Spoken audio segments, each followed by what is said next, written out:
commande la boutique La Londoloise, c'est Judith Londolé. Si vous voulez être classe, chic, être habillé, être admiré. Parole de Mopao Mokonzi.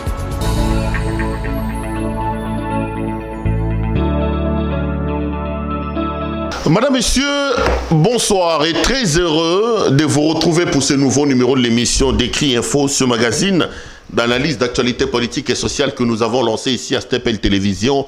Nous prenons des questions importantes qui retiennent l'actualité dans ces domaines, on les met sur la table et nous tentons de leur donner un sens et une forme, selon nous d'ailleurs, le concept évocateur et les slogans de cette émission lorsque nous disons que le Décrit Info, c'est le tempo de l'actualité selon notre feeling. Notre feeling veut tout simplement dire notre manière à nous de voir et de ressentir les choses. Lo lenge na biso ya koyoka pe ko sentir makambo. Nous ne disons pas que ce que nous disons ici est une parole d'évangile. Non, pas du tout. Nous exposons nos propos étant pris de vos critiques et de vos remarques parce que nous restons convaincus que du choc d'idées, la lumière, alors la vraie, finit toujours par jaillir. Je suis heureux de vous retrouver pour ce numéro. Laissez-moi vous dire merci de l'intérêt que vous n'arrêtez d'accorder à cette émission. J'ai vu que vous n'arrêtez pas de vous abonner. Les abonnements se multiplient. Continuez à les faire. Continuez à liker nos vidéos, à les partager comme vous êtes en train de le faire. Ça nous fait énormément plaisir et ça nous fait énormément de bien de savoir que Moussa Toko Sala na Stepel Télévision, Bozo Sepela Lango, Pebo Kolanda Yango, na Sepeli Mingi, na Sengmino Botondi. Botondi également à nos partenaires, nos amis qui nous ont fait confiance, ceux qui nous ont contactés pour qu'on les accompagne. Je parle de la boutique La Londoloise, de Madame Judith Londolé. Vous êtes un homme, vous voulez vous habiller chic, contactez donc la boutique La Londoloise, passez vos commandes et la boutique La Londoloise sera heureuse de pouvoir vous transmettre les commandes. Faites-nous confiance. En tout cas, dans le baron, nous connaissons surtout concernant la boutique La Londoloise, Bozo Abisso le roi bagage. Vous pouvez me contacter. Moi, je me poste en gage parce que nous ne pouvons pas prendre le risque d'exposer nos téléspectateurs dans une aventure sans lendemain au Baboum Sambon. Donc, si vous êtes un homme, vous voulez vous habiller chic, vous voulez vous habiller classique, contactez donc La Londoloise et vous ne serez pas déçus. Vous avez remarqué que je continue à m'habiller en noir parce que je suis en deuil. Je continue à pleurer mon amie et sœur, Sarah Fanny Dacruz, celle que j'ai connue, j'étais jeune, j'avais 21 ans pratiquement. Ça fait une vingtaine d'années qu'on se connaît, plus d'une vingtaine d'années qu'on se connaît, qu'on a marché ensemble. Sarah, je l'ai connue, j'étais encore trop jeune, alors trop jeune. J'ai travaillé avec elle à Digital Congo, la chaîne de Jeannette Kabila. Après, nos chemins se sont séparés parce que moi, je ne supportais pas les antivaleurs que la propriétaire de cette chaîne-là, Madame Jeannette Kabila, a incarné à un moment donné. Vous faites travailler les pères de famille, les gens, plus de 15 mois, vous ne payez pas. Et puis quand on vous demande, vous voulez faire prévaloir le nom de Kabila, j'ai dit niet, comme président de la délégation syndicale de Digital Congo, j'ai haussé la voix et nos chemins se sont séparés professionnellement parce qu'on ne travaillait plus pour la même boîte. Mais on est resté très amis, très proches. Sarah Fanny Dacruz est donc décédée à Rabat au Maroc, où elle est allée se faire opérer d'une tumeur bénigne au niveau du cerveau. Dieu a donné, Dieu a repris. Que le nom de l'Éternel soit glorifié, mais je vous avoue que c'est une grosse perte parce que cette dame-là était exceptionnelle. Mon ami Sarah, je continue à te pleurer. Que Dieu reçoive ton esprit. L'actualité dans le pays reste dominée toujours et encore par l'union sacrée et les soubresauts des problèmes au niveau du FCC et du cash. Vous le savez, le certificat de décès du cash, du FCC, de ce mariage contre nature entre le FCC et le cash a été signé par le président de la République. Félix Antoine Tshisekedi a réitéré sa volonté de pouvoir rompre ce mariage lors de son tout dernier discours sur l'état de la nation au Parlement, donc l'Assemblée nationale et le Sénat réunis en congrès. Le président a dit, malgré mes sacrifices, malgré les efforts et malgré les humiliations que j'ai dû tolérer comme président de la République, nous n'avons pas réussi à avoir une marche harmonieuse de cette coalition. Le président a donc signé la fin de cette coalition FCC Cash à la grande satisfaction de la plupart des Congolais. Parce que beaucoup, et moi je m'étais fait le devoir ici de rappeler au président de la République, l'appel des Congolais, je lui disais, monsieur le président, ne faites pas comme Mobutu, ne ratez pas votre rendez-vous avec l'histoire. Mobutu qui en 96-97, lorsque Kabila venait, Kabila Laurent Désiré, Mobutu était malade, opéré de son problème de la prostate. Beaucoup de gens attendaient que Mobutu revienne avec un discours conciliateur où il rencontre Étienne Tshisekedi de Moulumba, le nommé Premier ministre. Mobutu a raté l'occasion. Vous n'oublierez jamais, excusez-moi, le discours de Mobutu lorsqu'il disait qu'ils ont choisi au moment où je suis frappé, terrassé par la maladie pour me poignarder dans les dos. Heureusement pour nous que Félix Antoine Tshisekedi Tshilombo n'est pas tombé dans le piège et il a fait ce que le Congolais attendait de lui. Le Congolais attendait qu'il puisse rompre son mariage et il a fait. Il a rompu le mariage. C'est une très bonne chose. Et à l'heure où nous parlons, c'est la débandade et la catastrophe au niveau du FCC. Le commandant en chef lui-même a pris la poudre d'escampette. Au moment où nous disons Kabila était à Kolwezi, il devait être à Lubumbashi. Kolwezi devait être à Lubumbashi. Donc, c'est la débandade et la pagaille dans le rang de la Kabylie. Ça, c'est une bonne chose. Kabila dans le Grand Katanga, beaucoup prédit qu'il ne reviendra pas. Beaucoup disent que l'homme de Kingakati ne reviendra pas parce que cet homme a du mal à supporter la pression. Kabila a fait beaucoup de mal aux Congolais. Biso Tomandoze la Kabila rendre ma compte. Kolobayango, ezali ko avouer ce qui est contre Yété. J'ai dit ici en rigolant dans un de mes décrits que Kabila Zamwana Mabé. Et des problèmes. Aujourd'hui, les bateaux FCC est en train de prendre de l'eau. Ils ont des problèmes sur le plan endogène et même sur le plan exogène. De l'intérieur, beaucoup réclament la tête de Némi Mouilani à Wilonja. Beaucoup réclament la tête de Némi Mouilani. Némi, en réalité, c'est qui? C'est cet homme qui est arrivé comme coordonnateur du FCC, mais qui, derrière le dos de Kabila, ou peut-être avec la bénédiction de Kabila, a fait passer des clans. Soki Botangi, dernière lettre ouverte, il y a un sénateur, il y a FCC. Signé entre autres par Francine Mouyumba Kanga, la femme de mon ami Patrick Kanga. J'ai vu Patrick en train de se plaindre. Patrick, je soutiens madame, ton épouse, dans ce combat où on lui donne des coups au bas de la ceinture. Il est en train de se plaindre sur Twitter que moi, si je suis mais ça peut madame m'a calmé moi. Kabila balinga été, moutoua sur toi défendre Kabila ba congolais ba télé mais moi le combat politique, je pense que c'est un combat qui peut se faire avec courtoisie, avec respect mutuel, pas avec des injures et des insultes. Alors je disais que dans la lettre signée par les sénateurs FCC, dont la femme de Patrick Kanga, Francine Mouyumba Kanga, ils sont en train de dénoncer la gestion calamiteuse, la gestion partisane du Front commun pour le Congo par M. Némi Mouilania. Mouilania a mis dans des postes de responsabilité mandataires, les gens de son clan, les gens de son obédience. Ne voit le soleil au FCC que c'est lui qui voue une loyauté, non pas à l'autorité morale, mais aussi et surtout à Némi Mouilania. C'est un homme qui a rendu de mauvais services à Joseph Kabila. Les lobes ont réclamé Moutouna et j'ai même appris que dans le cadre de la réforme du FCC, on est en train de penser comment mettre Némi Mouilania de côté et les rumeurs annoncent que c'est Raymond Chibandatunga Moulongo qui va le remplacer. Bon, les vieux romans aussi, je dois avouer que ça fait un bout de temps qu'il n'est plus dans la politique active. Le poids de l'âge aussi.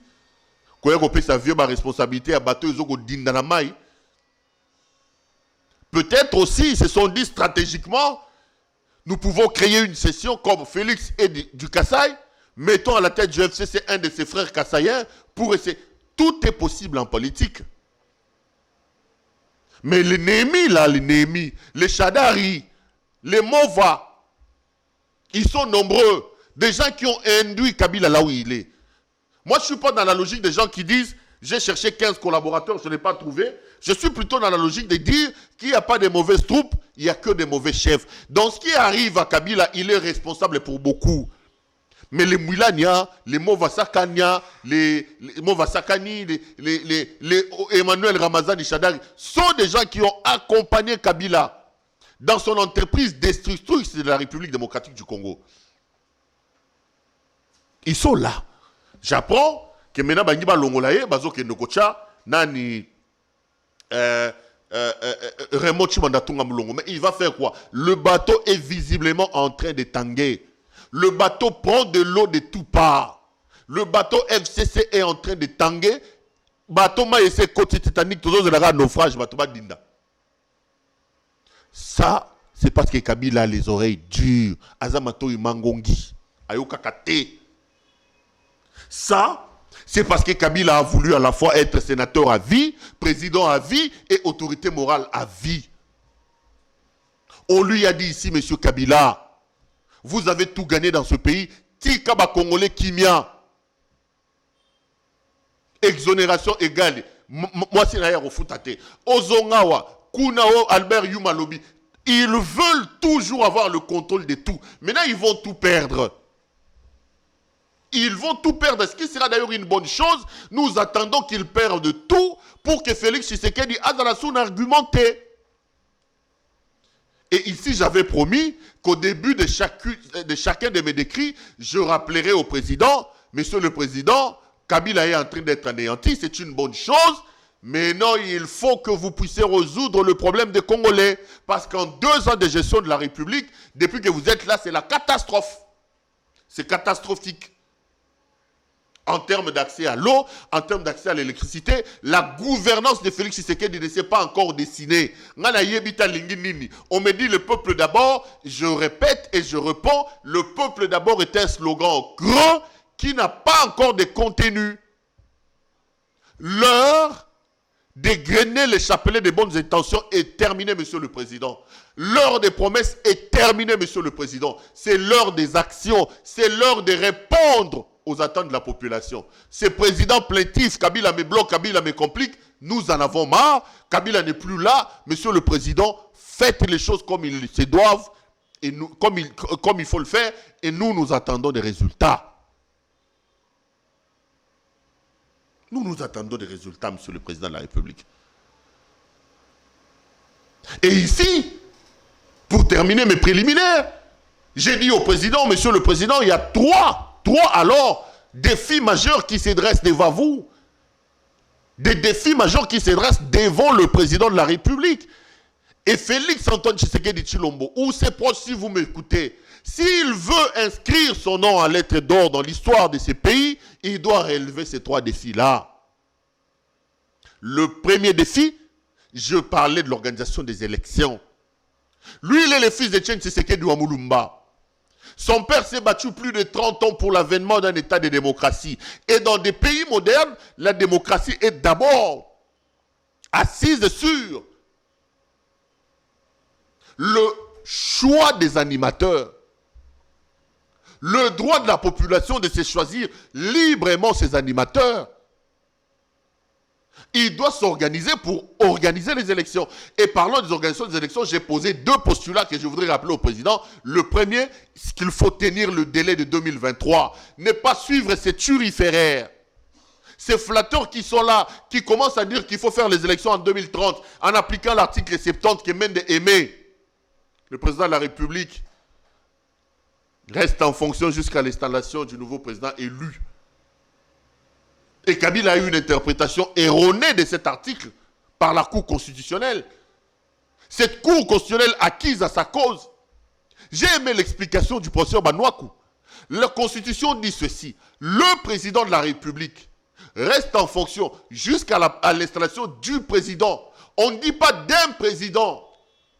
Le président reste en fonction jusqu'à l'installation du nouveau président. L'article contracté dit. Ça veut dire, on ne dit pas reste en fonction jusqu'à l'installation d'un nouveau président. Là, ça renvoie à la question de l'organisation des élections. Non. La Constitution dit du nouveau. Du, ça veut dire qu'il est déjà connu. Dans l'esprit et dans la lettre du constituant, par rapport à cet article, l'article 70, on suppose qu'il reste en fonction au moment où le nouveau président est déjà élu et connu. Il ne reste pas en fonction quand c'est vague. Kabila a instrumentalisé la Cour constitutionnelle pour avoir une interprétation erronée de cet article. Or, l'article 70 trouve déjà sa justification lorsque vous lisez les autres articles où on parle notamment des mandats du président de la République. Parce que les autres articles de la Constitution disent ceci. 90 jours avant la fin de son mandat, la commission électorale doit convoquer le corps électoral pour l'élection du nouveau président. Donc, l'article 70 est assis sur cet article-là qui contraint la République, le pays, à pouvoir avoir les élections 70 jours avant la fin du mandat du président en fonction. C'est aussi clair que ça, mais bon, pour des raisons individualistes. Comme vous le savez, c'est un homme qui, pendant les 18 ans de son mandat, a beaucoup joué au soliste. Pour des raisons de ses propres intérêts, Kabila a obtenu une interprétation erronée de la Constitution. Donc, Monsieur le Président, nous devons avoir des élections en 2023. Premier postulat. Deuxième postulat, alors des bonnes élections. Les 3 cycles électoraux organisés par Kabila ont été catastrophiques et il a volé les élections. Nous avons appris les expressions du genre la vérité des urnes. En 2006, il a eu des tirs ici entre lui et Jean-Pierre Bemba. Les gens sont morts. Igo Tanzambi a laissé sa femme et ses enfants à cause de cette guerre-là. En 2011, il a volé la victoire d'Etienne Tshisekedi Mulumba. Et 2 présidents de la République, un proclamé par la CENI et la Cour constitutionnelle, l'autre autoproclamé, ont prêté serment. En 2018, Martin Fayulu Madidi réclame encore jusqu'aujourd'hui son élection. Donc, Monsieur le Président, organisez les élections, 2 postulats. Tenez le délai. Les élections, c'est en 2023. Ne tordez pas le cou à notre démocratie en suivant ce que vos flatteurs là vous disent. Deuxième postulat, donnez-nous de bonnes élections. Et je parle du deuxième défi maintenant. Le deuxième défi, c'est la gestion des ambitions. La bataille pour gérer les ambitions. J'ai dit, Monsieur le Président, et je vous le répète, faites alors très attention à vos nouveaux alliés. Faites attention à vos nouveaux alliés. J'ai pris la responsabilité de répéter ceci au début de toutes mes émissions. Vous accompagnent, non pas des gens à qui vous donnez des postes et des responsabilités. Embarquez dans votre bateau des gens qui partagent un idéal. Et l'idéal commun doit être l'intérêt supérieur de la population. Si vous faites des alliés, vous accoquinez les services des gens parce que vous leur avez promis des choses. Parce que, Monsieur le Président, vous serez bloqué à un moment donné. Et quand vous allez tenter de vous en sortir, on va vous dire à respecter Kaba, à corter, na bat oyo, ba aider pas beba na Kabila, à beba na bango. Et troisième chose, Monsieur le Président, c'est notre quotidien. C'est notre quotidien, Monsieur le Président. Laissez-moi avoir le courage de vous dire en face qu'en 2 ans de mandat, depuis que vous êtes là, Monsieur le Président, le bilan n'est pas élogieux. Sur le plan de l'amélioration de nos conditions, Monsieur le Président, en 2 ans, vous avez échoué. Évidemment, il y a l'argument Kabila. Vous avez trouvé un bouc émissaire en nous disant, oui, Kabila a bloqué tout. J'accepte, Monsieur le Président. C'est comme ça que je vous accompagne dans la politique de l'anéantissement de Kabila. Maintenant que Kabila va vers la fin, Monsieur le Président, on va vous regarder droit dans les yeux pour vous dire, Kabila n'est plus là.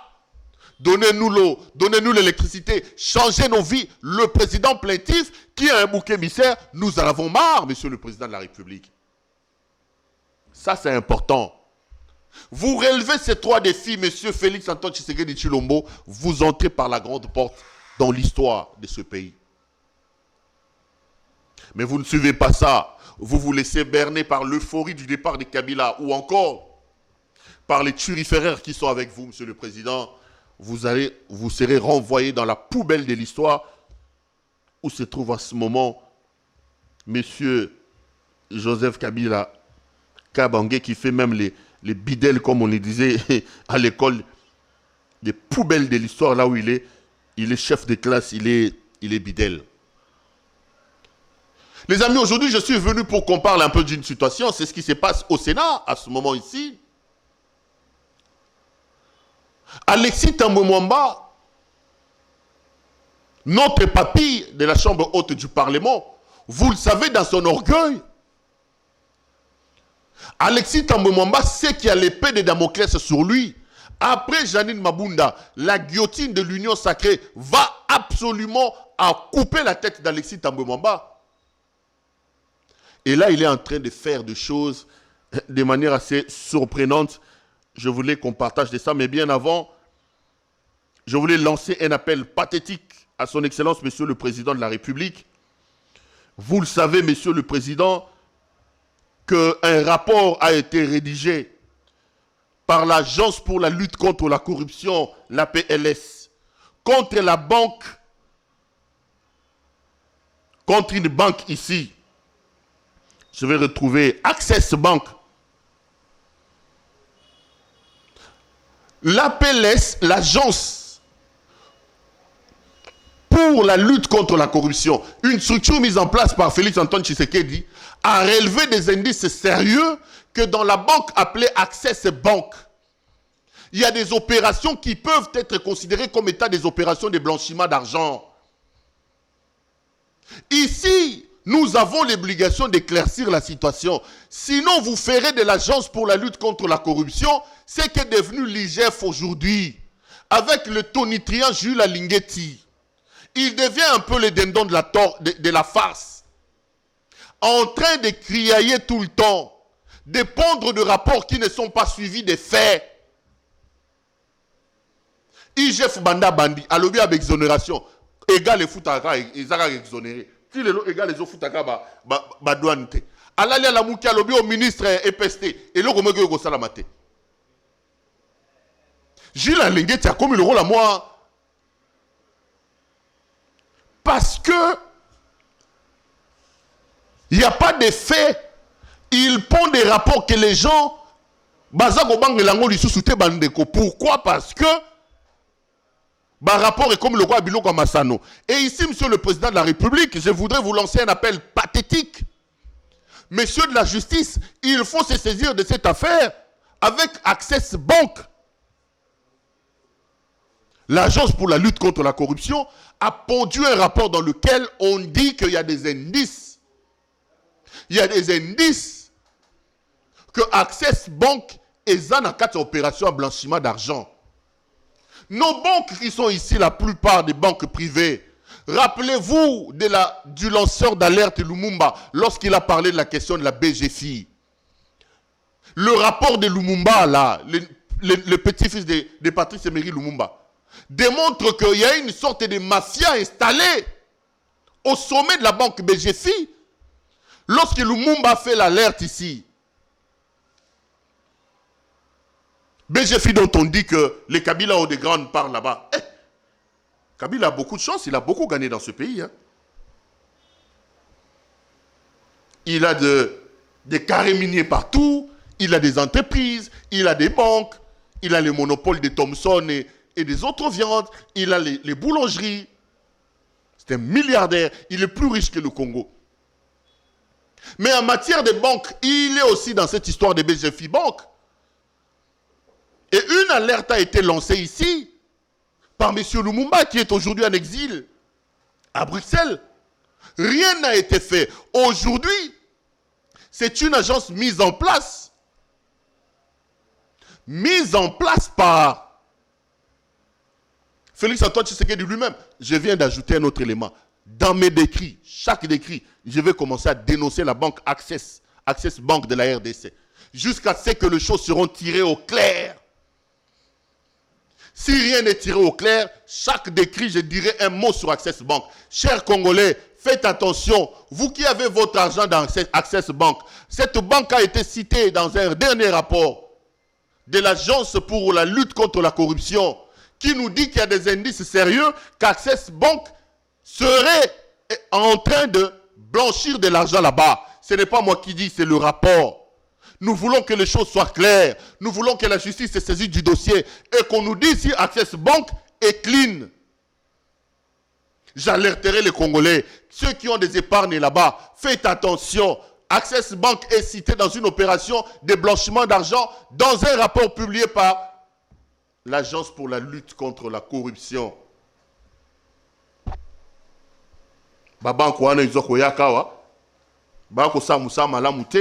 Ils sont dans des trafics qui n'honorent pas notre pays. Ce que nous demandons ici, c'est que la justice puisse se saisir du dossier, que le président de la République qui a créé cette agence-là permette à ce que Moussa Monana, on va tomber dans ce qui se passe avec l'IGF Bandeko. Par rapport qui ne sont suivis d'aucun effet. Ça ne sert à rien de créer des structures qui font du travail, qui font du travail, mais travail mogozanango respecté. Bandeko. Alexis Tambwe Mwamba, président du Sénat.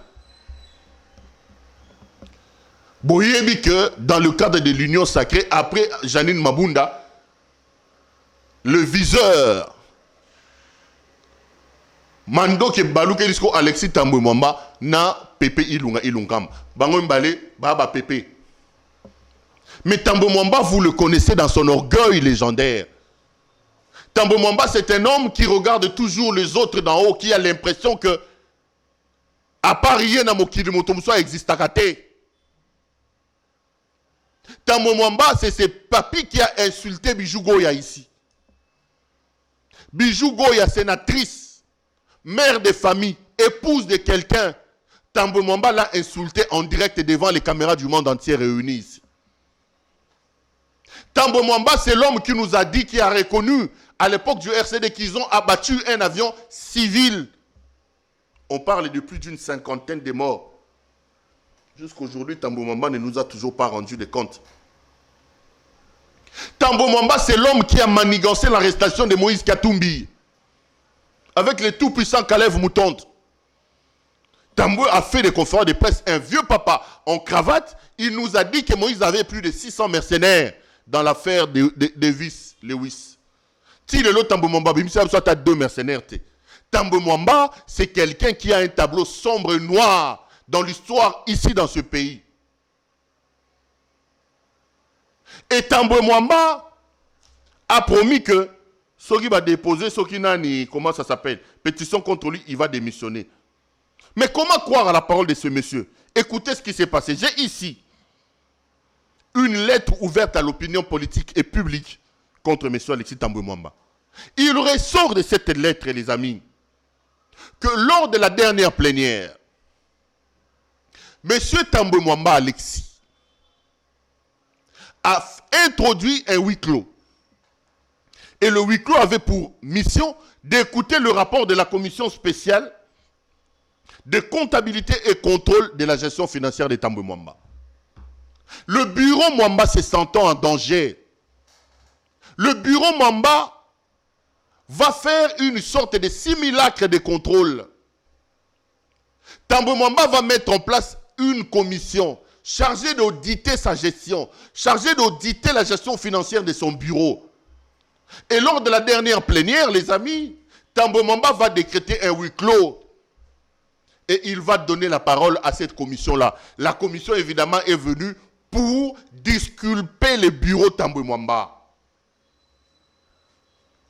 La commission a dit que la gestion était saine. Mais c'était un maquillage. Pourquoi?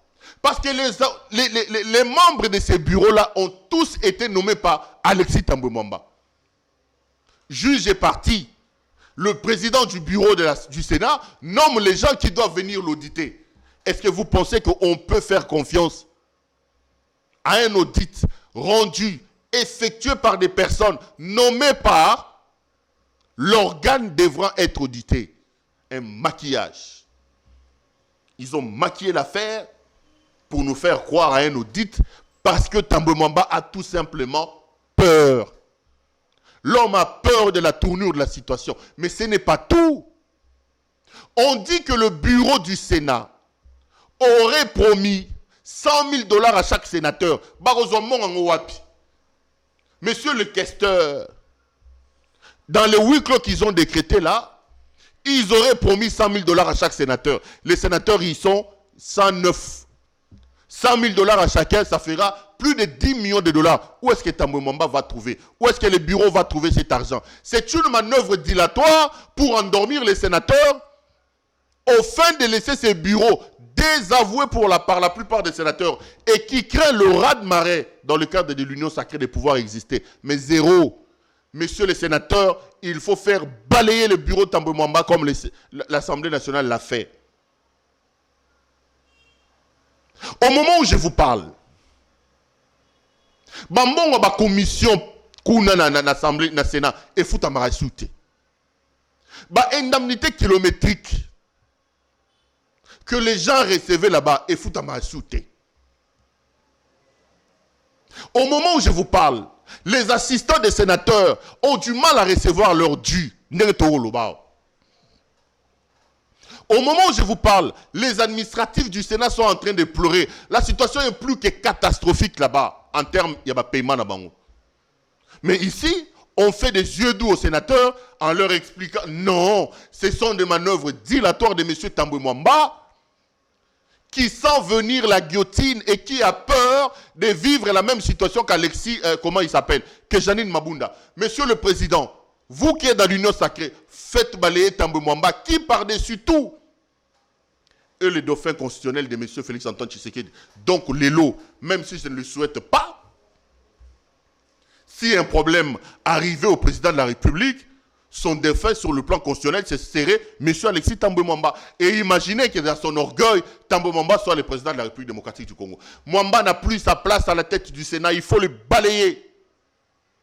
C'est lui qui a manqué du respect au président de la République. Si la situation en est arrivée là, si Kabila est en train de fuir, de capituler comme il est en train d'aller à Kolosi, M. Mwamba porte aussi la responsabilité, d'ailleurs la grande. Félix Antoine Tshisekedi vous a dit qu'il a subi des humiliations. On l'a poussé vers le mur. À un moment donné, il était obligé de montrer qu'il était quand même président de la République et qu'il était un homme. Tambwe, à cause de Tambwe Mwamba. Des gens qui ont saqué les relations entre Félix et Joseph Kabila. Tambwe Mwamba. Les gens qui ont désarticulé l'alliance. Les gens qui ont amené l'alliance au bout du mur. Tambwe Mwamba porte la responsabilité. Dans son orgueil, dans son arrogance, il était en ligne de front pour faire mal au président de la République. Monsieur Mwamba n'a plus sa place au Sénat. Ouf, il faut le balayer.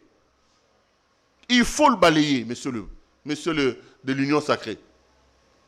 Aujourd'hui, il est en train de faire des manœuvres promettant ciel, promettant paradis au sénateur Poitikala. N'oubliez pas que Tambwe Mwamba a insulté Bijou Goya seulement parce que Bijou Goya, exerçant son rôle de sénatrice, a demandé à Tambwe Mwamba des comptes. Bandeko Tambwe Mwamba changea tapis, n'a pas quitté 4 millions de dollars américains. Il va donner ça à une entreprise sans appel d'offres. 4 millions de dollars. Quand on a changé le tapis, on a changé le tapis, il y a Sénat, on a moins 2-3 kits, il y a Sombagi, 4 millions de dollars américains. Mouningane sénatrice Bijougo ya Tounié, moi si abatou, maman abatou, a fini assis sur le poste. Devant les caméras. Bafoundé na cour de cassation. Cour de cassation a établir qu'il y a des frais infractionnels dans le comportement de M. Tambwe Mwamba. Il a écrit au Parlement pour l'Ongolaï. Non, ils ont fait jouer leur majorité mécanique pour que Tambwe Mwamba ne parte pas. Maintenant qu'ils sont en train de perdre la majorité, Tambwe Mwamba, ça passe devant les cours et tribunaux pour avoir insulté Bijou Goya. Il va perdre son poste là du président du Sénat.